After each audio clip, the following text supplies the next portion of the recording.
Wednesday morning டே 5 o'clock போல் start ஆச்சு. இன்றைக்கி மகா கந்த சஷ்டி விரதத்தோட முதல் நாள் ஸ்டார்ட் ஆகுது. வீடு சேஞ்ச் பண்ணதுக்கப்புறம் ஃபர்ஸ்ட் வீடியோ இது. என்னோட முதல் வருட கந்த சஷ்டி விரதம் இது. ஃபஸ்ட் டைம் பண்ணுறேன், அதனால் எப்படி பண்ண போகிறேன்னு தெரியல.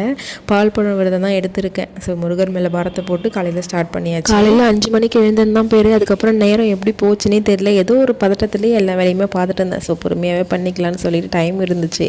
ஸோ அதனால் பொறுமையாகவே பண்ணிக்கலான்னு சொல்லிட்டு ஒன்றா ரெடி பண்ணி டியூஸ்டே நைட் பார்த்திங்கன்னா 6 அகல் விளக்கு எடுத்து தண்ணியில் ஒரு 10 நிமிஷம் போட்டு வச்சுட்டேன்னா நம்ம டேரெக்டாக புது விளக்கு அப்படி ஏற்றும் போது எண்ணெய் கொஞ்சம் லீக் ஆகிற மாதிரி இருக்கும். ஸோ அதனால் 10 நிமிஷம் தண்ணியில் போட்டு எடுத்து வச்சுட்டு காய வச்சுட்டு நம்ம விளக்கு ஏற்றும் போது எண்ணெய் எதுவும் லீக் ஆகாது. நான் வந்து நெய் போட்டு தான் ஏற்ற போகிறேன்.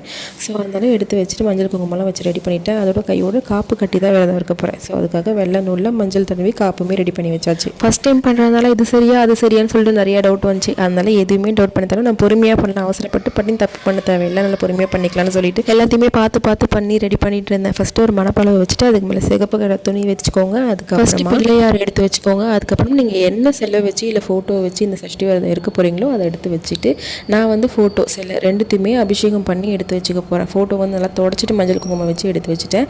சிலைக்கு வந்து ஒரு நாளைக்கு ஒரு அபிஷேகம்னு சொல்லிட்டு பண்ண போகிறேன். சிலைக்கு முதல் நாள்ன்றதுனால பால் அபிஷேகம் பண்ணியிருந்தேன். பால் அபிஷேகம் பண்ணிவிட்டு தீப ஆராதனை எல்லாத்தையும் காமிச்சிட்டு மஞ்சள் குங்குமத்தால் அலங்காரம் பண்ணிவிட்டு பூ வச்சு அலங்காரம் பண்ணிவிட்டு முழுகிற மனையினை வச்சு பூவால் அலங்காரம் பண்ணியாச்சு. அதுக்கப்புறம் கற்பூர ஆராதனை எல்லாம் காட்டுறதுக்கு முன்னாடி நம்ம சர்க்கோன கோலம் போட்டுட்டு முதல் விளக்கை ஏற்றிடணும்.